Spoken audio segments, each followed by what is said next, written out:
Hello, hello, hello. How are you guys doing? I usually say this evening, but it's one of these today. I slept through the entire night. So it is Wednesday morning at 6:35 a.m., but this is actually Tuesday's vlog that I'll be posting on Wednesday, which I know is confusing for a lot of people, but I came home from my meeting last night, and I brought Alex and I food, and after I ate, I was like, I've got to lay down for a little bit. I'm so tired. And he was like, okay, babe, and then he came up like a half an hour later, and I said, oh, I thought you were gonna stay up a little bit later, and he was like, no, I'm done watching TV. He was like, I'm really tired too. And so I had set my alarm, and I only had like a half an hour left, and so I just turned my alarm off so it wouldn't wake him up. And I woke up, and it was like, so that was at like 11, and then I woke up at like 1:30, and I was like, just 5 more minutes, just 5 more minutes. I was so tired. And then I woke up, and it was like 4 something, and I was like, oh, just 5 more minutes, just 5 more minutes. And then I woke up, and I was like, oh my God, I didn't vlog, I have to go vlog. So, here I am, vlogging. I'm actually kind of like waking up, and I'm like, I have a feeling that I'm probably not gonna go back to bed, that I'm kind of up for the day, which isn't a bad thing.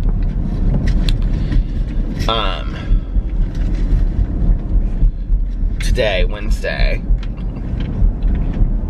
is like one of my favorite days of the year, because it's Halloween Eve, but I'll talk about that in tomorrow's vlog. So anyway, Tuesday, what did I do?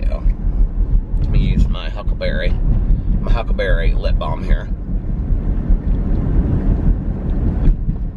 I got up, hung out with the doggies, and then, oh man, what did I do yesterday? Or today, whenever you're watching this. I'm confused. What did I do? I got up and kind of hung around the house for a little bit. Cleaned out my suitcase and all that, put that away. Did a load of laundry. And then, of like everything that I had taken with me. And then I went and I got coffee. Do I have my cup in here? Because I might want to get coffee later, yeah. I went and got coffee, and then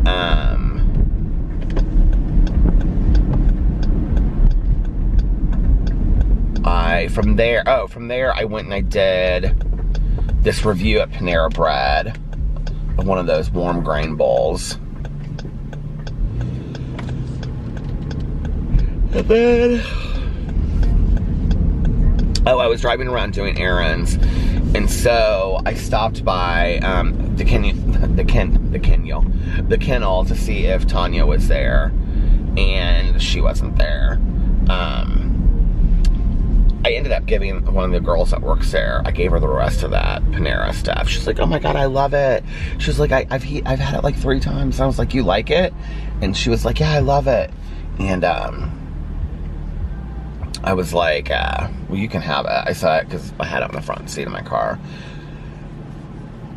Oh, it's funny. They have like a dinosaur sticker on their Jeep. So I gave that to her, and then I went and I ran some more errands, and then I came home and I filmed some videos, and then Tanya had said, like, let's go early tonight to the meeting. So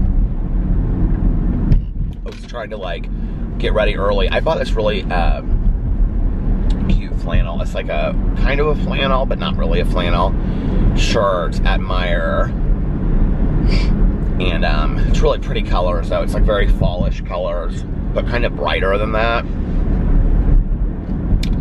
So Alex had gotten home when I was getting ready, and he was like relaxing because he still doesn't feel great. And I have like my seat warmer on, and it's like that's perfect, but like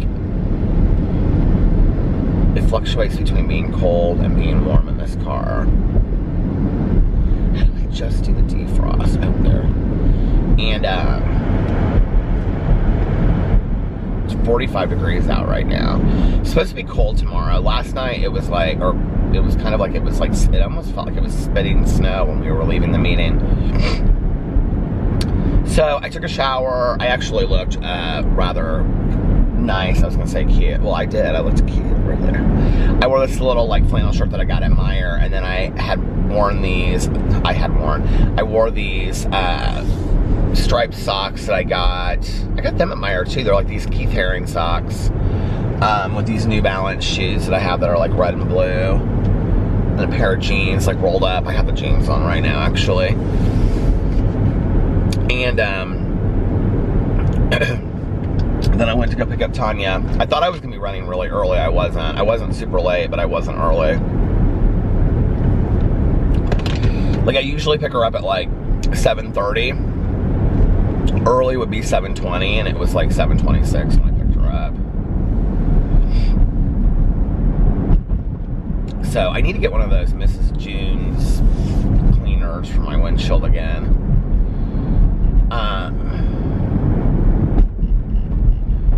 So I picked her up at like 7:20 or 7:26. I remember right when I pulled in, I looked at the clock. So she was like, she like called me on like my way, and she was like, "What's your ETA?" And I was like, 20 seconds. I'm pulling in right now. Get ready. Come on, Tanya Jean. So she came out, and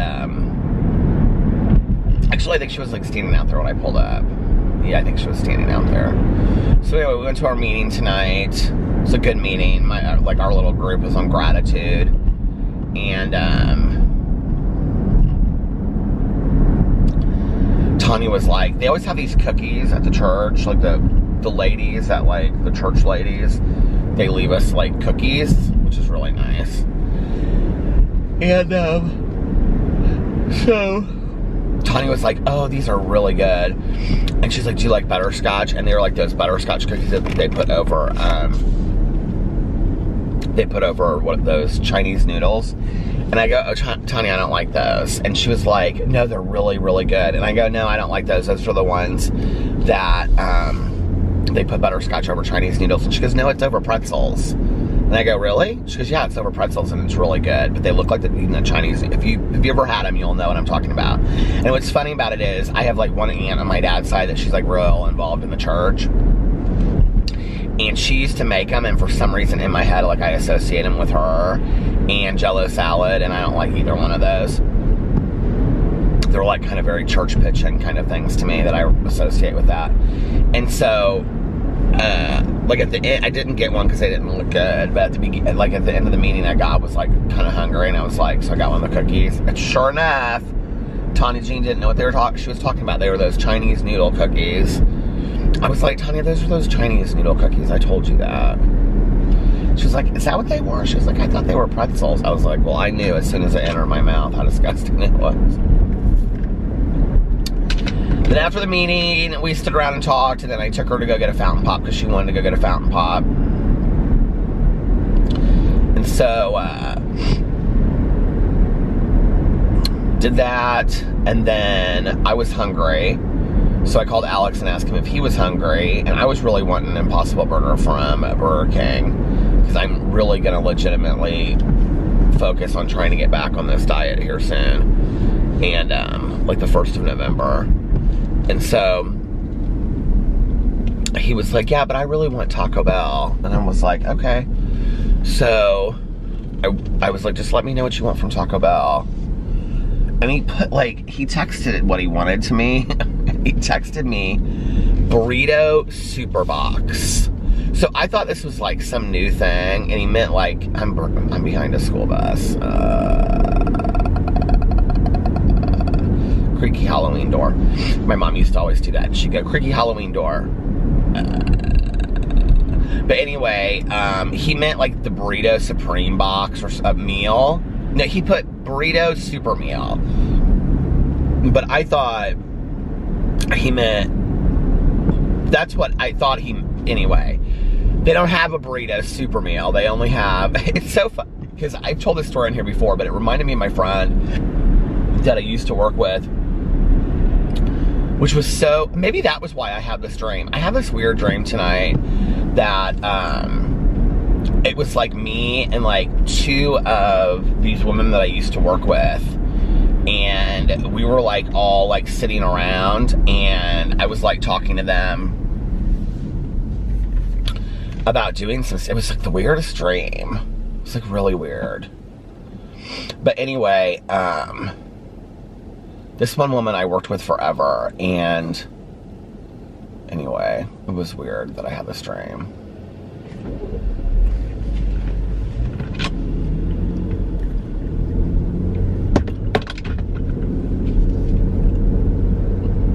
I'll tell that about that dream in a second, but anyway. So he like texts me almost, he's like, okay, a burrito super meal, but a soft taco instead of a hard taco. 2 hard tacos and a Mexican pizza. It was like all this stuff. I was like, okay.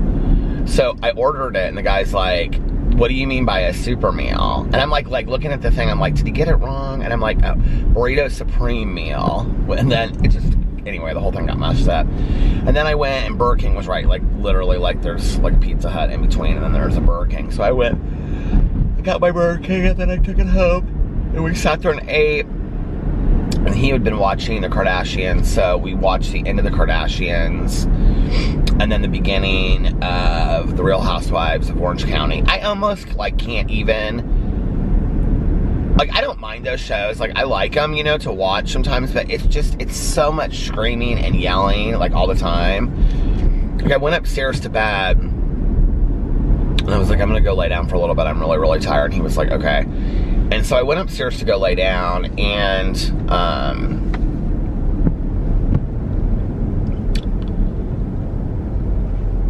I forgot like what it's like driving behind the school bus. So anyway, I said, I'm gonna go lay down for a little bit, and he goes, okay.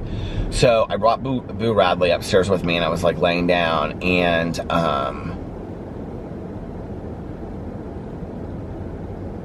like he was, I could hear him the whole show downstairs. Like sometimes because of our loft, like it's weird, like the sound comes from the back of the TV, so sometimes it goes like up right into the room, you know, instead of like, so you can, I mean, it's like you're literally sitting right in front of the TV.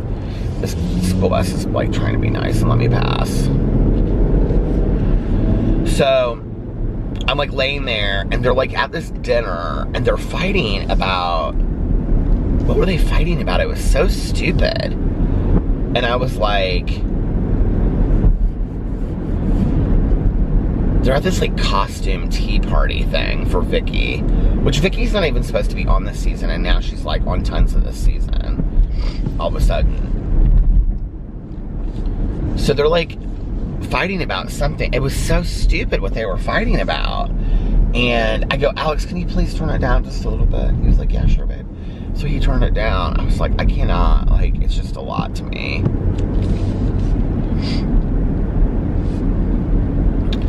You guys, I am so behind on this book for the book club this month. I don't know how I'm gonna get it done in time to, I'm gonna have to legit listen to like 5 hours in one day.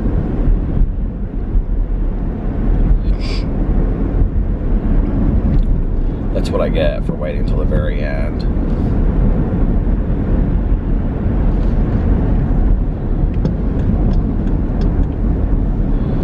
Like, it wouldn't really matter, but like I have all kinds of stuff I want to do today, because it's like the day before Halloween, and then Halloween, you know.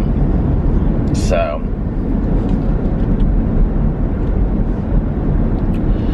So tonight, I had this weird dream, right? And it was like, when I was working in treatment, and like we were getting ready, anyway. So I worked with this woman. She was never my supervisor. We were always just equals. But I mean, I worked with her from the very get-go. And do you ever like have a friendship that like you don't even realize till like later is not healthy for you, but you don't like realize it at the time, right?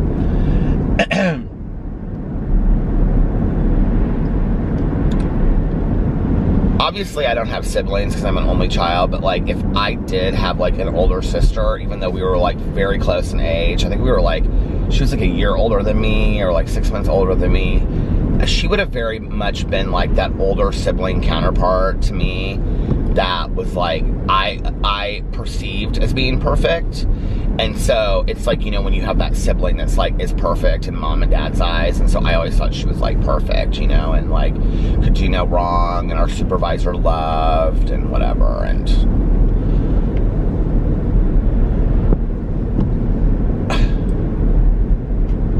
And what's really weird, like looking back on it, is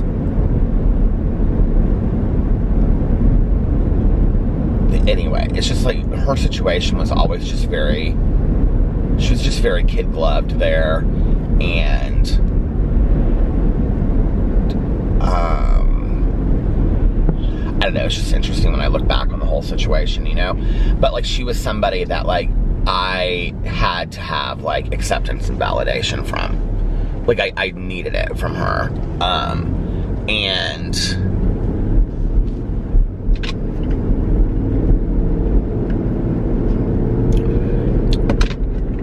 I don't think much about her anymore. In fact, when I left there, I kind of didn't at all, you know? And because I could kind of see it for what it was. And then, but she's definitely in my life like somebody that I have sought validation and acceptance from, like, strongly. I don't know why. I don't know why her, you know? Like, when I look at people in my life, I don't know why. Like, today, she's not anybody that I would, like, seek validation and acceptance from. You know, I think a lot of it was that I got sober, and then that was, like, the first job sober that I had, and I just was, like, trying to do everything, you know, and be this, I don't know what it was, but like I always just looked up to her, and even to the point of kind of like not necessarily playing dumb so that she had the answers, but always kind of being like, I don't know.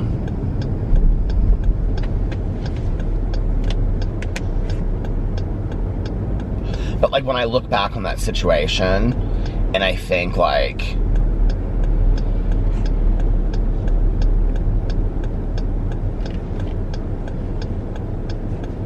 if you had asked me like at that time that I left, like who was one of the people that I was closest with, I would have said her. And now, like, I mean, it has been so long, you guys. I was thinking about this the other day. I have been gone from there almost as long as I worked there. Like, that's crazy to me, you know?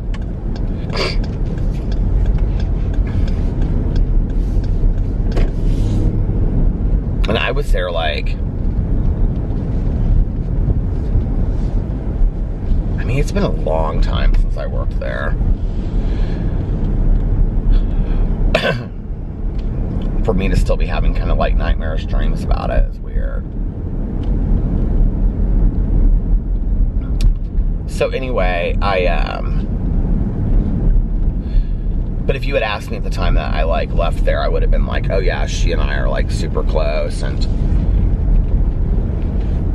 she was probably one of my closest friends that I had when I was there.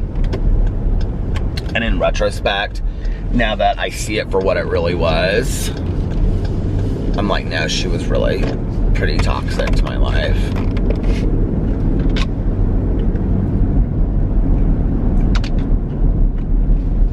In that I don't think that she ever had my best interest in mind. You know what I mean? Like, I don't think, like, I look at the genuine friendships that I have in my life today, and the way that, oh my God, all that corn is gone.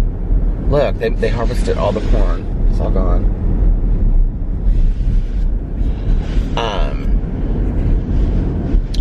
In the way that, like, my friendships, all of the corn is gone. In the way that my friendships are today, you know, and that my friendships today, both ways, not just with them to me, but with me to them too, you know, like when stuff's going on, we explain it.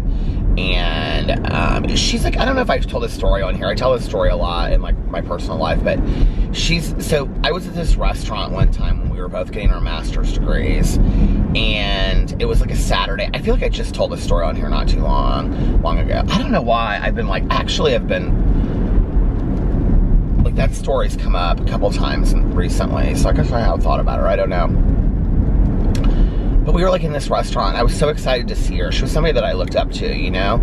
And I was like, let's just say her name was like Judy Smith. And I was like, Judy! And I like shouted at her. It was like a Saturday. It was like loud. It was like Patachou, you know?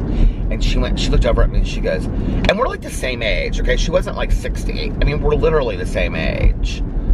And she was like, hold it down. She like shushed me.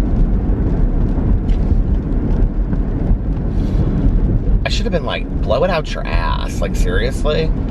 Like, today, I would totally not tolerate that. I just wouldn't. If somebody shushed me today, I'd be like, excuse me?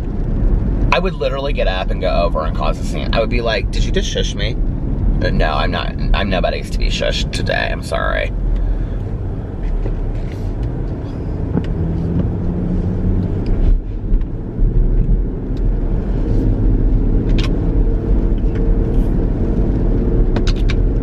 You know, it was interesting because I had done this video about like the Jeffree Star, Shane Dawson, like the 5th episode.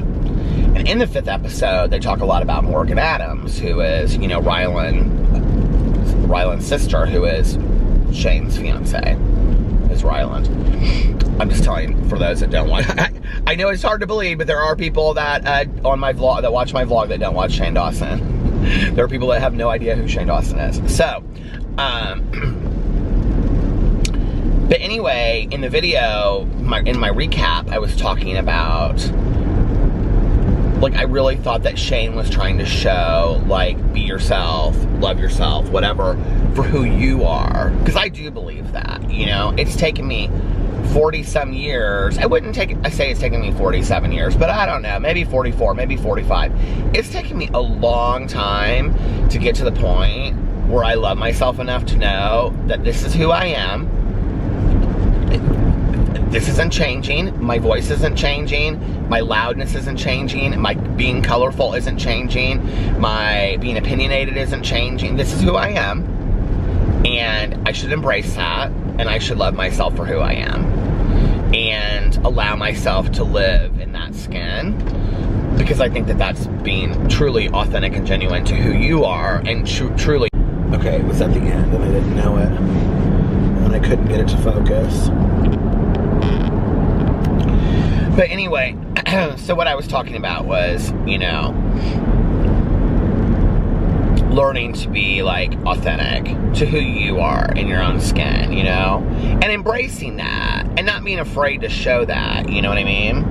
And I think that that's really what Shane was saying in that episode. And I'm, like, commenting on that in my video. And I got, like, not a lot, but I got comments, you know, that were like, could you turn the flame down and stop being so gay? And, you know, like, oh my God, like, it just, you know, people criticizing who I am. Like, you're so loud. Like, why do you have to be so loud? Like, you know, I can't watch you because you're so loud or whatever. And I thought, you know, these are the same kinds of people that... And today, what that does is, that makes me want to be louder. It makes me want to be more colorful, you know, because I feel like I was contained for so long. Self-contained. I chose to be, you know, when people would shush me, because, you know, like, that person that I worked with, she wasn't the only person in my life that had shushed me. I had been shushed pretty much my entire life by society, telling me that who I was and how I acted was wrong, you know? That there was something wrong with how my voice sounded. There was something wrong with how I walked. There was something wrong with how I acted. When what I know today is there's nothing wrong with it except for other people's perceptions of it. If you have a problem with it, it's because you have a problem with it, not because there's a problem with it. Does that make sense? Well, that took me a long time to understand, because I didn't walk like other guys, and because I didn't talk like other guys. There was something wrong with me. It's how I thought in my head, when what I know today is that is absolutely not true. There's no truth to that statement whatsoever, right? But it took me a hell of a long time to embrace that and be like, who I am is who I am, you know, and I'm gonna love myself for me, and that's true self-acceptance, right? But that took a lot of work. These cars will not literally let me over. They are going so fast. But it took a lot of work to get to that point where I feel that way today. And,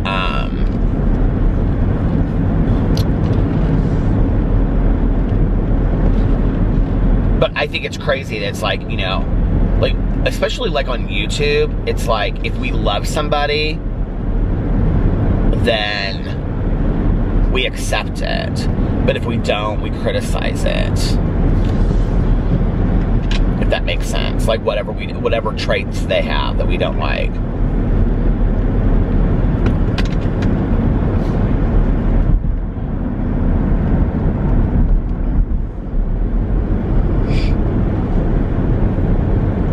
But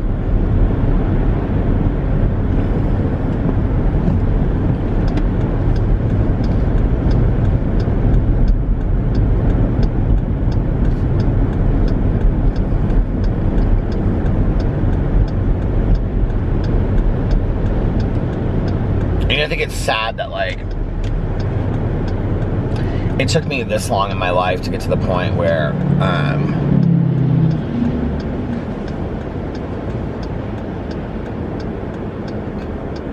that I wouldn't allow myself to be shushed today, you know what I mean? I'm not trying to figure out what is going on with this windshield. It's so weird. It's right here. I don't know why it is always right there.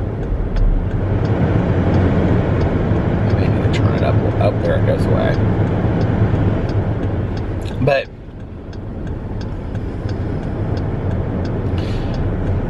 I think, you know, for me the lesson was getting to the point where I didn't allow that anymore in my life. I think it's sad it took me as long as it did to get to that point where I was no, I'm not gonna be shushed anymore. And I don't mean literally shushed. I mean figuratively as well, where people told me that, you know, indirectly, or how they treated me or whatever, I was too loud, that I wasn't right, I wasn't, you know, whatever I did wasn't correct.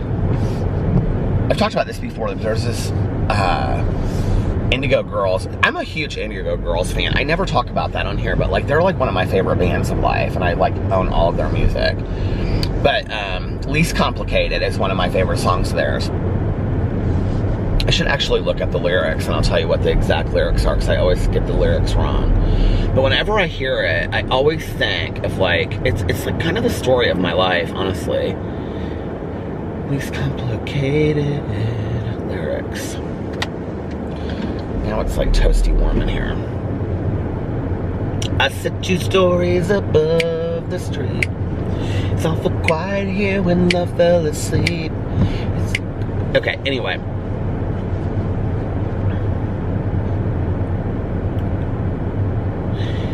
So she says in here, I remember the time when I came so close to you, sent me skipping my class and running from school, and I bought you that ring because I never was cool. And you know, whenever I hear that line, and then it says, what makes me think I could start clean slated, the hardest to learn was the least complicated.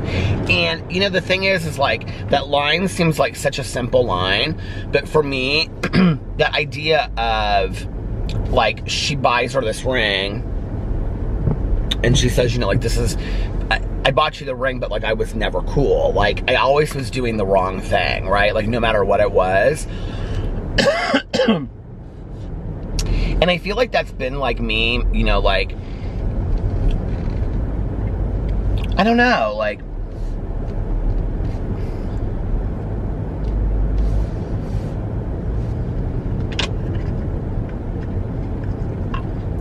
you guys, I have to show you something.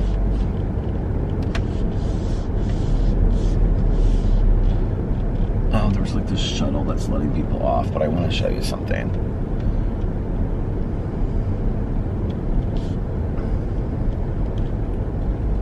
Because this is crazy to me. Oh, he's like getting out of the shuttle and everything, so I don't know that I can do this. Is he getting back in the shuttle?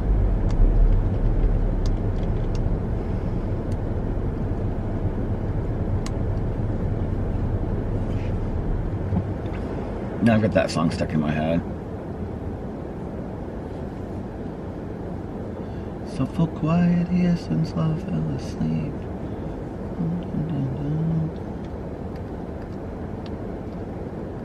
My favorite song by the Indigo Girls is Closer to Fine.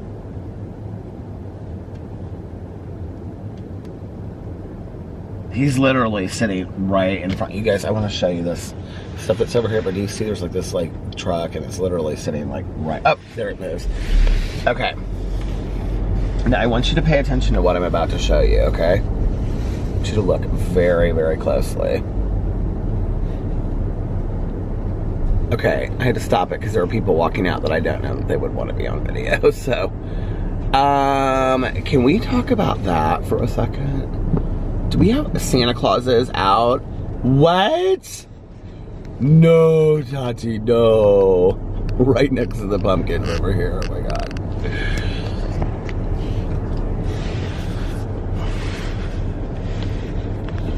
So anyway. But I feel like, yeah, like I feel like it has taken me my entire life. You know, like, okay, all the way back, like, I can remember, like, in elementary school, like, when I would want to get, you know, some girl in my class, like, a Valentine's Day, like, a legit, like, big Valentine's Day, because I, like, had a crush on her or whatever, you know, and, like, my mom would really support stuff like that, because my mom was sweet, you know, and so, like, I would go and I would pick out this special Valentine's, but, like, nobody else in class would do that, and it was just, like, so that I would look like this idiot, you know, or... I'm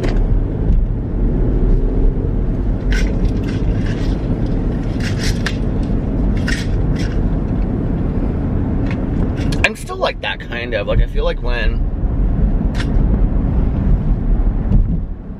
oh my God, my lip balm like rolled so far up there that it's like sitting in the back. Okay, but anyway, like if I'm like, not with my close friends, but like if I go to dinner with somebody, where's that Huckle? Oh, that's the one. You know, like that I don't know real well or something, like if we go out, like, you know, like a friend of Alex's or something that I haven't met before, like a work friend or something.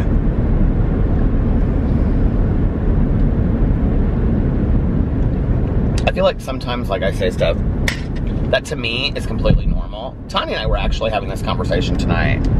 That to me is completely normal. But like,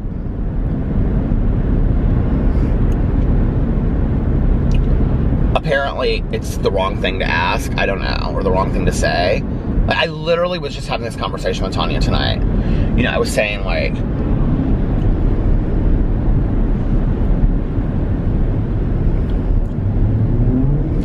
you know, there are like friends of like, you know, I have friends that like are Alex's friends too, but they're like not as close of friends as, you know, they're more my friends than his and vice versa. And Tanya and I were talking about that tonight because she was talking about like, you know, something to do with her husband. And so I was like sharing something with mine. And I said, do you ever feel like, I said, I don't know if it's like being in recovery and it's like the language that we speak, or I don't know what it is. It's like, it's so weird. Like it gets cold in here so quick. I don't know what it is. It's like I don't know if we're just so open to each other in recovery that like conversations that we have with each other, like real people don't have in real life, or if it's just certain specific people. I'm at the point where I just don't know anymore. And I said, you know, like,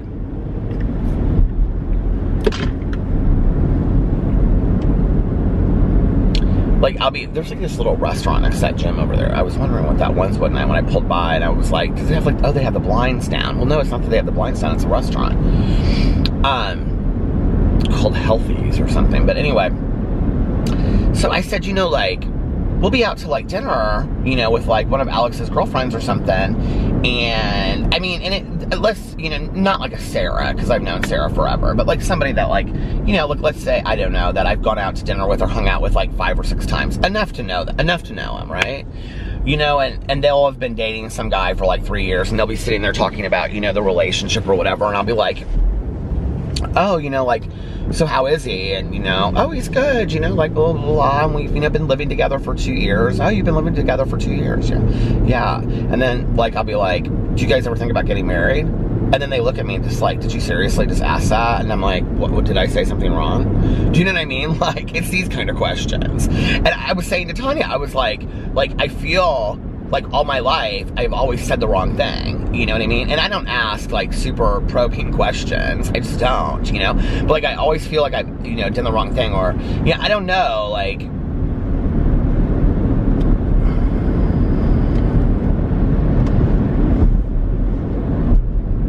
I've always been kind of socially awkward, and I think today,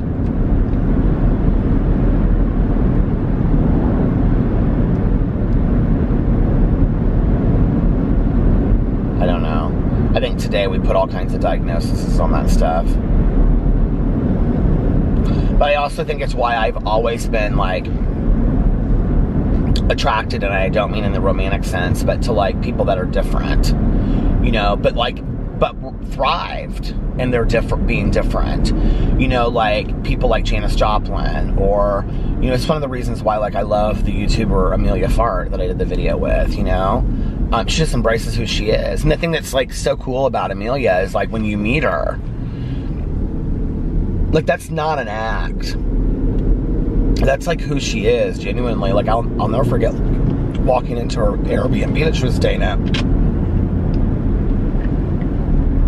You know, she'd just been sitting down there like doing her makeup. And she's like in this whole outfit with like, you know, this feather boa on and stuff like that. And we're sitting there talking, and it's literally like not a whole lot different than watching one of her videos, you know? Like that's who she is. And I don't think that you have to be like, I think this is something that I misunderstood in my youth, was that I thought that you had to be like loud and color. Like, I mean, I like those words as adjectives to me, you know, but I don't think that you have to be like in your face and loud, and like when you're walking down the street, like you're the most colorful person in the world, and you're a, you know, afloat in your own parade and all that kind of stuff. I don't believe that today. I did though in my youth. I thought like for me to be different inside and embrace what makes me different than every other person, and the reality is we all are, each and every single one of us is our own entities, is an individual to our own selves. And like I even like in high school, my friends and I, we would talk about wanting to be individuals, you know. Oh, we're individuals, you know. What does that mean? You know, it means that we don't conform to what everybody else is like. But in reality, all of us is our own individual, you know. And today I understand that, and I don't need to like, I guess, make this huge point about it, you know, like on a day-to-day basis from how I look. I mean, I can, you know, go out and throw like Like, you know what's so funny is that I forget that this hat says Icon a lot, right? Like, people will, like, stop and they're like, I think they're looking at me, and I'm like, oh, they're looking at me. And they're looking at, I just realized, I just thought that a fountain pop sounded so good. I don't know why. But they're looking at my hat a lot, because I just think of this as just like a regular, like, trucker hat. Like, I completely forget that it says, like, Icon across it, like a complete fool, you know? And, so, but, what was I gonna say? I totally lost my train of thought. Yeah, like, when I was, like, younger, when I was, like, in high school, and when I was, like, in my early 20s and stuff, like, I really believed, like, well, I think all through my 20s, I really believed I had to make a colorful statement to prove to the world that I was different, you know? I don't believe that today. I believe that you just be true to who you are. That can be in a hoodie. That can be in what everybody else wears, you know? That can be literally you dressed like everybody else and listening to the same music. Like, music is a big part of that, you know? Like, I used to think that listening to really different music made me really different, even if I enjoyed the music, you know, which I did. But what I know today is that I can love a song that everybody else loves, and there's nothing wrong with that, you know? Or I can like a movie that everybody likes, or a TV show. And I think almost for so long, general society didn't accept me as how I felt. So I did everything to resist general society and fitting in. I just wanted no part of it. So I worked my hardest to not fit in, and to, like I said, be resistant to that, you know? And so I would do everything different. I wanted to look different. I wanted to, you know, listen to different music or whatever. Like, if you were gonna tell me that I was loud, I was gonna be louder and all that kind of stuff. You know what I mean?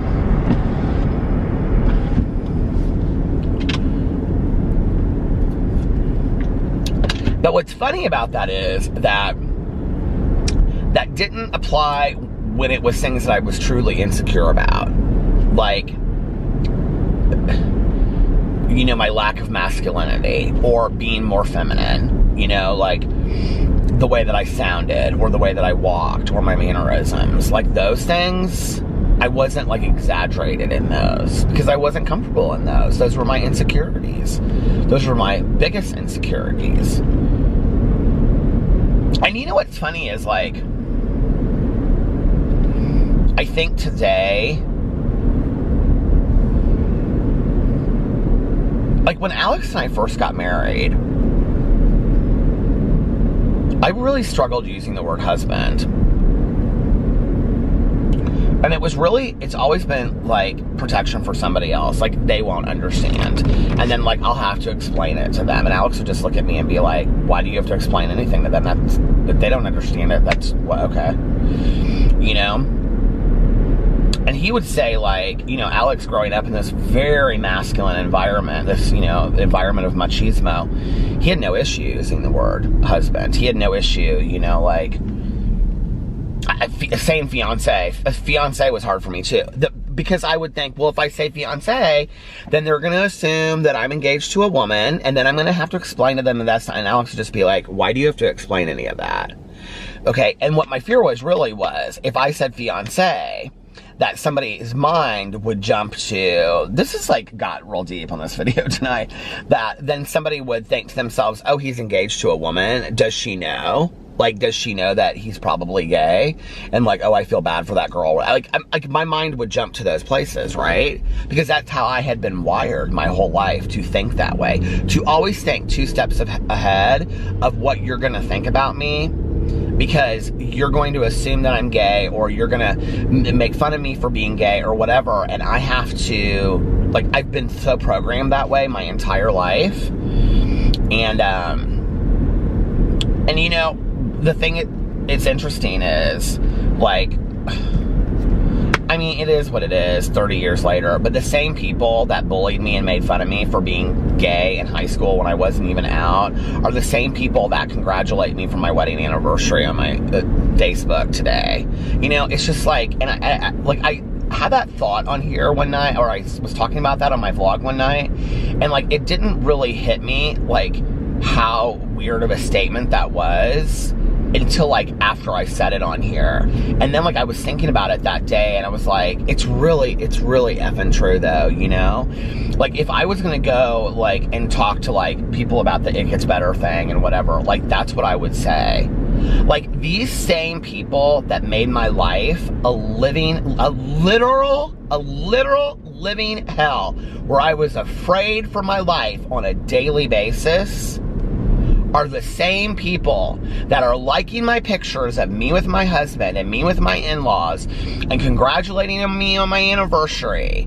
Oh, what a cute couple you guys are. So handsome. I love you guys together. I love seeing you guys, your traveling videos and blah, blah, blah, whatever, right? The same people that made my life a living hell in high school are the ones that are commenting on that on my Facebook 30 years later. I mean, just imagine if I had never gone through that, what I might be today. But I believe that I had to go through that. Like, I really do believe that I had to go through all of that to be who I am today. I don't know, you know, like, I'm not going to say I feel like that was predetermined or whatever, because I don't know about all that. But, I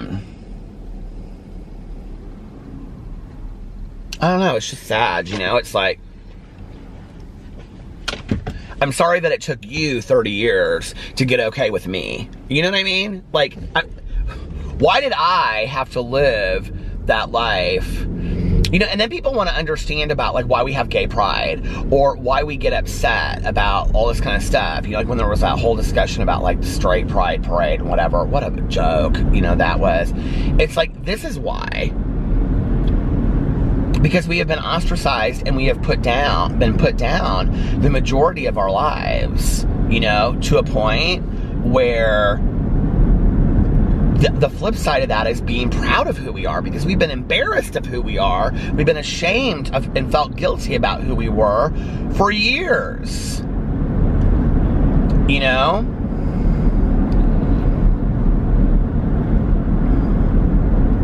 You know, I wonder sometimes if there will ever be a day where it's not gay pride, where it's gay celebration, you know, or whatever. Just, I don't know. Do you know what I mean? Like, we're not that far away from the Stonewall riots in the late 60s. I think it was 69, 68 or 69, you know? We're not that far away from the Stonewall riots. Hell, I mean, I went to high school 30 years ago, and I know today that people are still ostracized in school and college. I get emails from people, you know, in college that will tell me their stories, and they'll be like, thank you for showing that, you know, you and your husband's life, and that's possible. Because I really don't believe that that's possible for me today, you know, and they'll be like, I don't even feel like I can come out. I have, like, grown men and women that email me, and they're, like, so afraid to let their families know, you know? Like, even some of their coworkers don't know. And I'm thinking, these are like 50-year-old people that have lived their entire lives never going on a date, never being able to kiss somebody, never being able to affectionately hold somebody, right? Like, I get emails like this, you guys. They've never gone on a date. They've never had any physical contact with a person of the same sex because they're so afraid of what that means, but yet they know that that's their truth inside. But they're so afraid of how society will judge them for that. That breaks my heart. That a person would live their entire life without knowing love, you know, or the possibility of it. And yet I was afraid of that. You know, I look back and the things that I feel like on high school that I missed are the things that I would never have gone to because I was afraid of the people there that would have said things to me. And you know, like, listen, I'm not like angry about it 30 years later. Like, I get it for what it is. And I would rather, I mean, trust me, like, the fact that people are like cool with me now, why shouldn't they be though, right? But like, 30 years later versus not at all, like, it's not missed on me, but I don't require or need their acceptance and validation today. That's like the same as the woman that I used to work with. I don't require or need her validation today. She can blow it out her ass. I don't really care. If she shushed me today, I would look at her and be like, girl, you think you are something, don't you? Okay, to be shushing somebody. You ain't nobody. Nobody is that high and mighty to be shushing somebody. It's rude, it's disrespectful. But you know what I mean? Like, I don't require or need somebody's validation or acceptance today, and neither do you. I might make my Peterisms video about this today, but neither do you. Like, we just don't, you know? Like, but I thought I did for so long. I thought, like, I had to have, you know, somebody else, a lot of people's acceptance, or I wasn't okay. Well, what I really realized today is that has, in reality, after all the evaluation and the inventory I've done in the last year, that has nothing really to do with anybody else, does it? That really has to do with what Peter thinks of himself. And what the reality is, at the end of the day, is that Peter had quite a few insecurities, that he required somebody else's acceptance and validation because I wasn't good enough on my own. I know that to be true today. It really had nothing to do with anybody else. You know, that's why it's easy for me not to blame them today.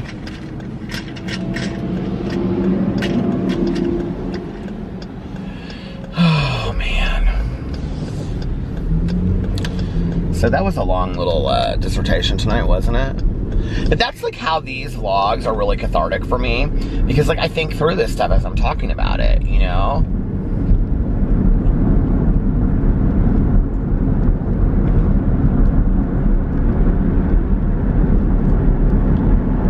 I thought that, you know,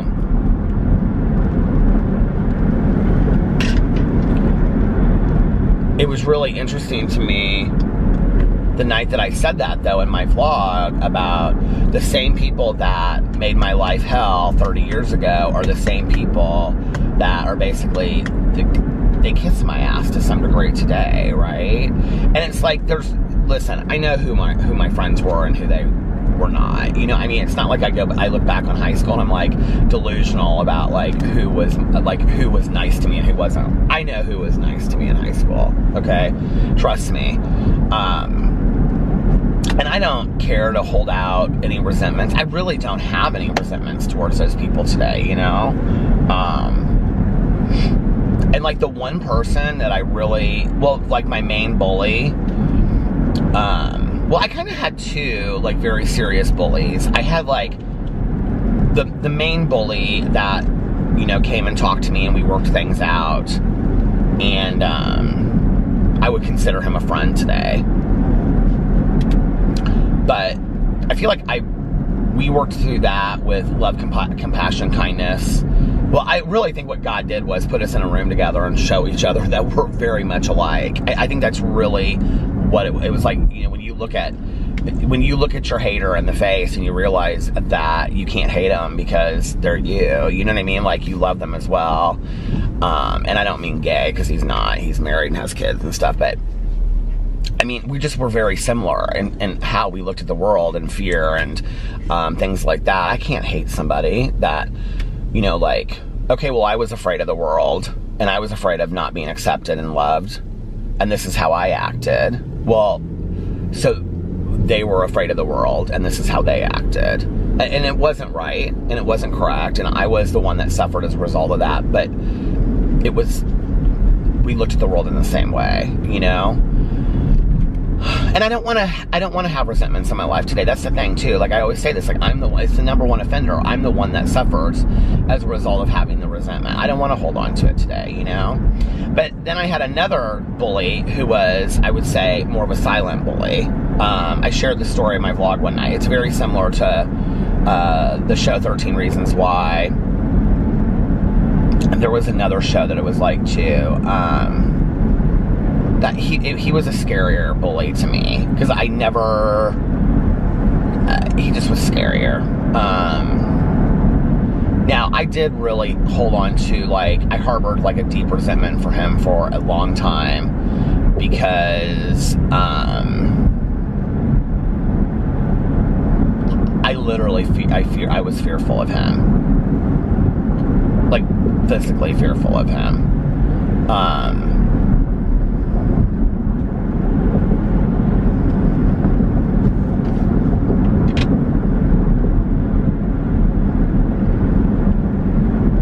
don't think you can really explain to another human being what it's like to be physically fearful until you've been in that situation.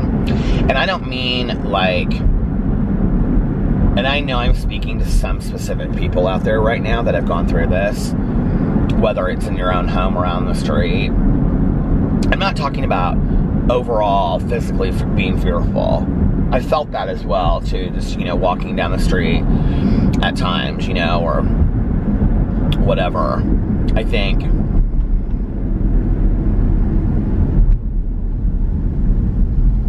when you're different in any kind of way, I think you are always very careful of your surroundings. But I'm not talking about that. I'm talking about being physically fearful of one specific person. Because you are, to some degree, you aren't aware of what they're capable of, but you're completely aware of what they're capable of at the same time. And it's terrifying. And especially when you know that if this person that's highly capable of violence or physically hurting you is going to do it, it's going to specifically be directed at you. If that makes sense. Like, they're not going to do it to somebody else. It's going to be you that's going to suffer. And so it's scary as hell. I was at the end again and I didn't even know it.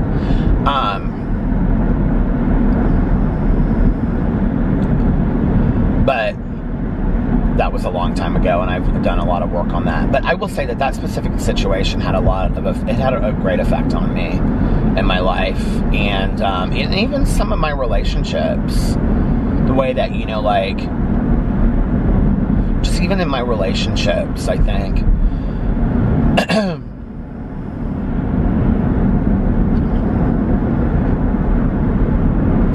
I'm not a believer that, people will say things like, you should just get over it, or, like I think when I talk about like grief and I say, you never move on, you move through. I mean, I think I think that saying goes for a lot in our lives, right? Like, we don't get over stuff. We move through it. We don't get over it. And, many situations in my life, people, if I would share them with people, they would either say it or they would just kind of have this look in their face like, it's been so long, can't you just kind of get over it, And I would be like, I don't know, until I was willing to do the work on myself, that stuff didn't really go away. It really didn't, And, and in all honesty, I mean, 2 years of being with a counselor, where we were meeting, weekly individually, if not every other week sometimes, and doing intensive work on this stuff, really didn't do a whole lot for me, except for validate that maybe I had suffered some very real PTSD as a result of my being bullied, which makes me fearful today of similar situations. But other than that, nothing really started to change for me until my sponsor and I sat down this year multiple times, or on the phone, or just the work that I did on my own with her guidance, and really looked at who I was as a person in relation to these things, and looked at through a 4-step, how that had really affected my life, all of these situations,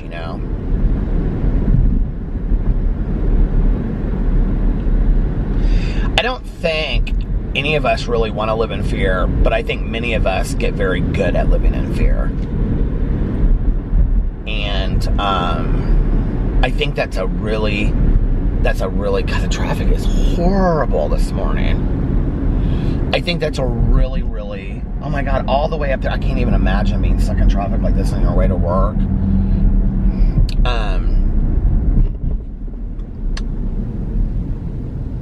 I think that's a really sad thing about it is that so many of us, I think so many people are, stuck living in fear. I mean, I think about it, right now, I would have been in school 30 years ago,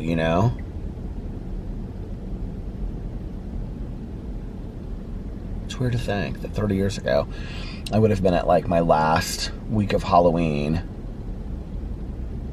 I wonder if we would have been out for fall break 30 years ago.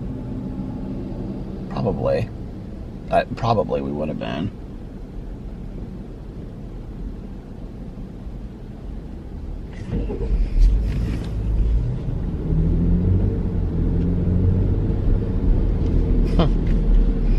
I'm like, in my head, I like really quick went through like Halloween 30 years ago, and I would like, I obviously have any clue what I was doing that exact year. I could probably find pictures or something, but I was thinking my mom probably had her Come As You Aren't party. I'm sure she did. You know, and my aunt and uncle and Caroline came over, and God, it's so weird to think about that, you know. It's weird when I think about like my mom being gone. I really never thought that there were like if you had like said to me that week, like, your mom's gonna be gone, and you'll be like, well, I would never have understood like being in a car like filming and talking about my life. First of all, I was very scared of any like attention, and I was very guarded. So which is so funny that I'm not today like that. But like, I think like if you had explained to me what my life looks like today, I would have been like,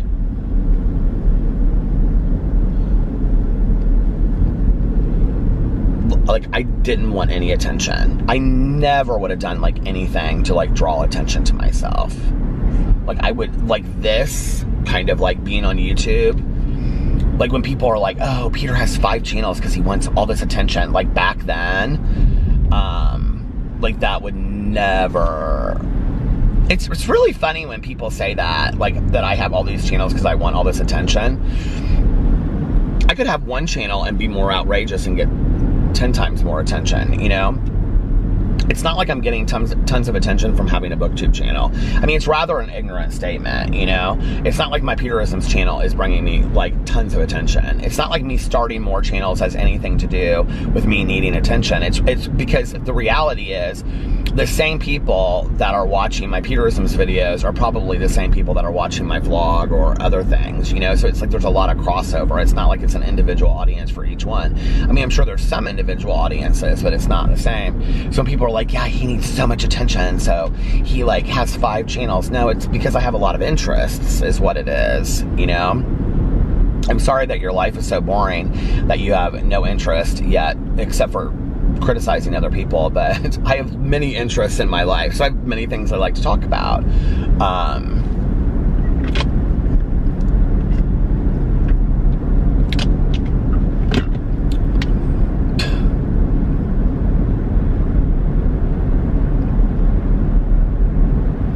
Life is funny, isn't it?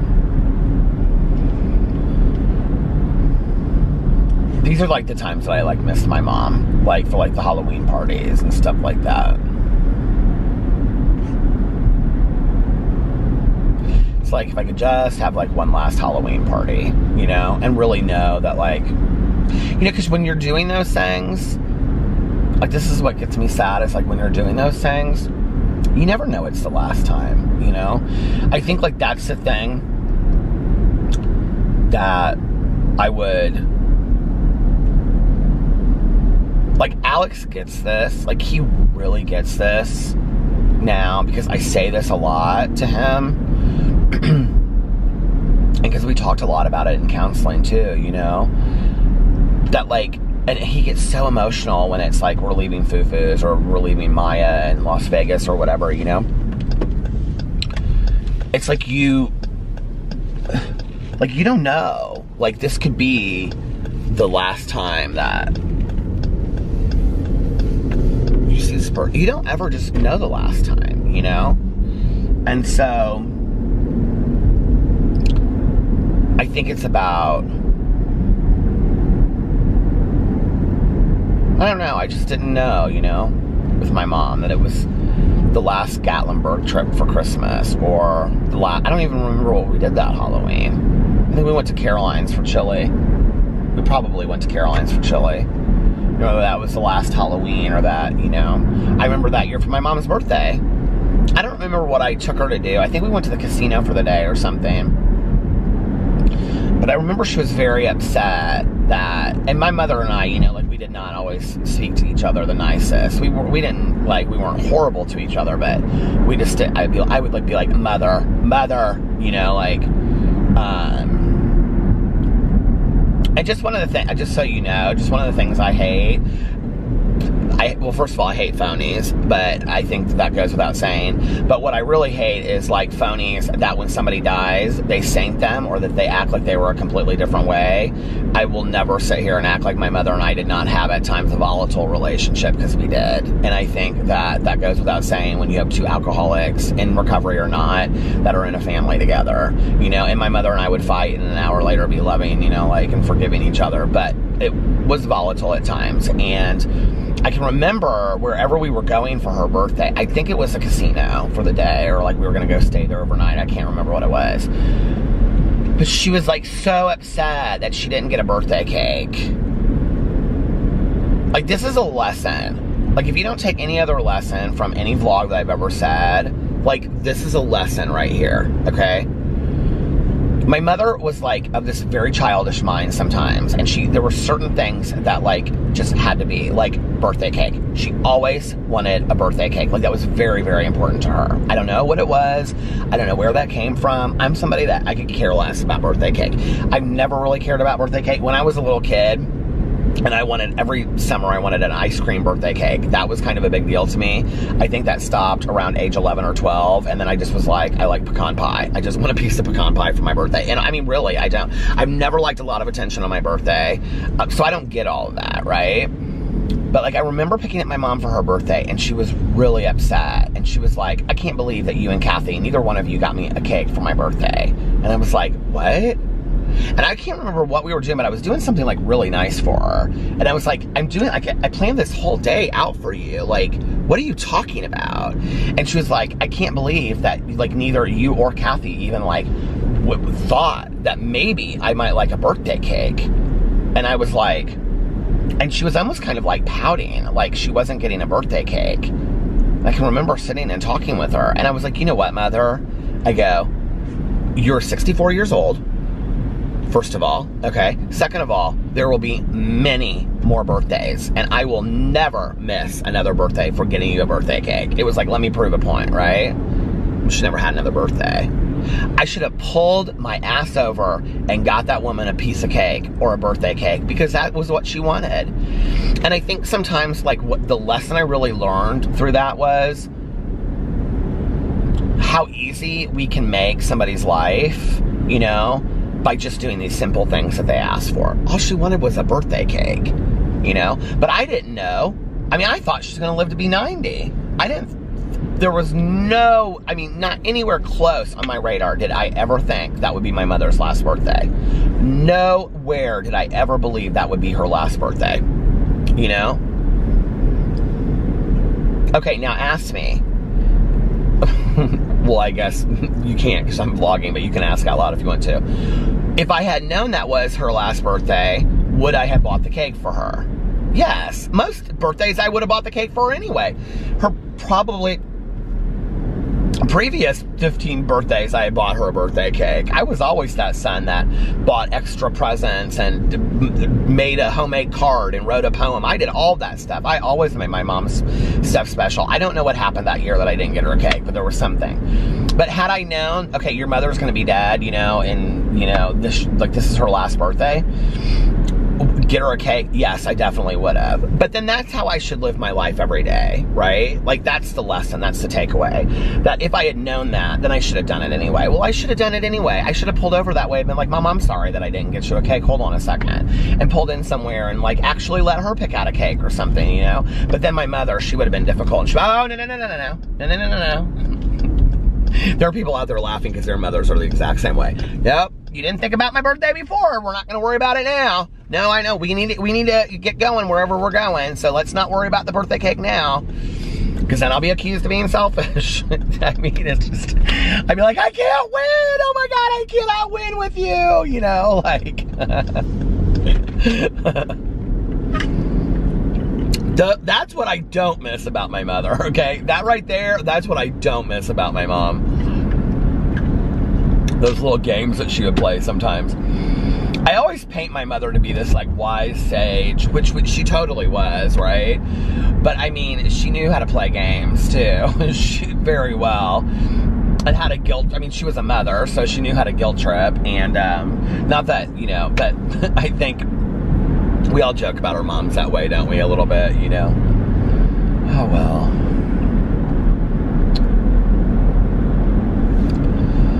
So, well, that's my day.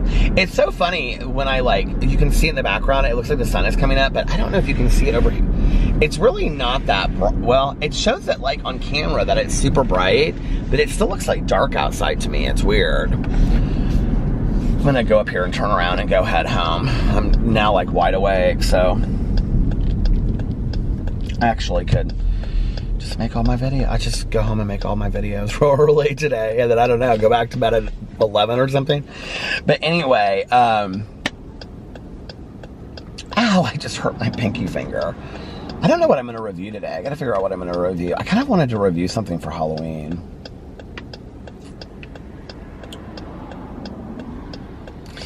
Alex and I, tonight we booked our trip for Florida. So we are going to Florida in a couple weeks.